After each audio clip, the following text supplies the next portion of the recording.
Hey guys, welcome back to the channel. This is Jason and you're tuned into I Speak Geek.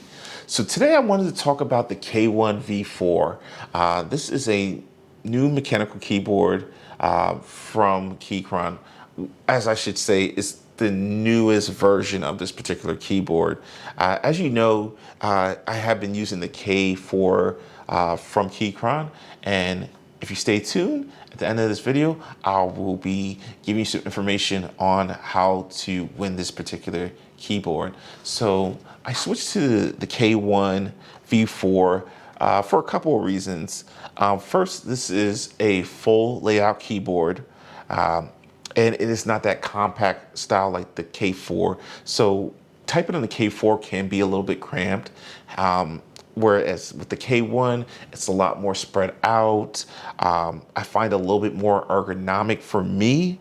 Even though it is a low profile keyboard, that is great because with my wrist rest, I don't find myself having any fatigue like I would with the K4, just because it's very high. And you know, with the feet in the back, which I wish the K4, I wish the K1 would have, it seems that with the K4 that it makes it a little bit too high. And you know, again, like I said, I was getting a lot of fatigue typing for a while, whereas with the K1 I haven't noticed any fatigue. And I've been using this over a little over a week, and you know, I haven't found any really big issues with it other than, you know, the angle, and I wish it was slightly bigger. So with my keyboards, I use them in wire mode, even though you can use it as a Bluetooth keyboard. I did try out the Bluetooth. I didn't have any issues pairing or anything like that. It was pretty quick. It maintained the connection. It does look for your computer once it loses that Bluetooth connection.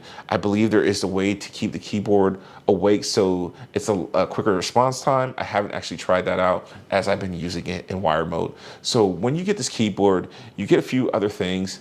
It is a USB-C keyboard. It does come with a cable. It's not as nice as the one that came with the K4 because I got a braided cable with that. It is just a regular USB-C to USB-A cable that came with the K1 V4, which is fine.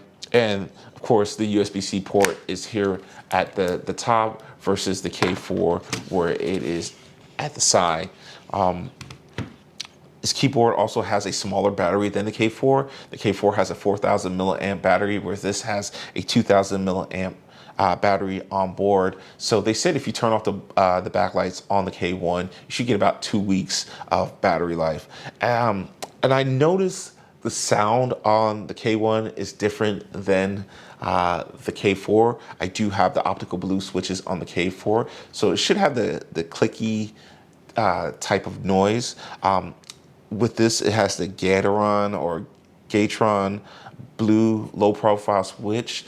It's supposed to have that same clicky sound and feel. As you can hear, that is the K4,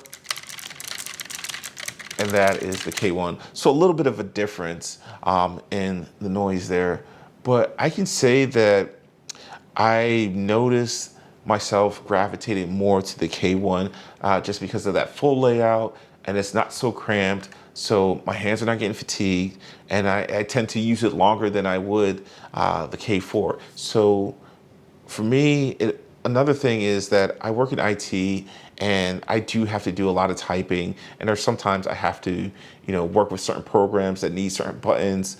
And one major omission for the K4 versus the K1 or certain buttons like the insert, you know, the home button and the screenshot button, which I tend to use all the time now, that, you know, wasn't so much of a detractor before, but now as I'm working from home and I tend to use those a lot more because I'm sending screenshots like, hey, do you mean this? I tend to use this button because it just makes it so much easier than using a keypad combination to achieve that same goal. Again, less fatigue. It makes me happier, you know, working with this particular keyboard. But you still have the same options that you had with the K4. You're able to pair 3 devices with this by holding function R1, 2, or 3. You're able to switch between Windows and Mac, and you're able to switch between cable and Bluetooth, which you would be happy to know that is Bluetooth 5.1 on this particular keyboard, whereas the K4, I believe it was Bluetooth 4.0. I never noticed any lag or any diminished responsiveness. But I do find myself making less mistakes with the K1 just because, again, that full layout gives my hands, a lot more room to move around. I am a bigger guy, so I do require a lot more room. Versus with the K4, it's a little bit cramped. And again, like I said, I found myself being a little bit more fatigued with that.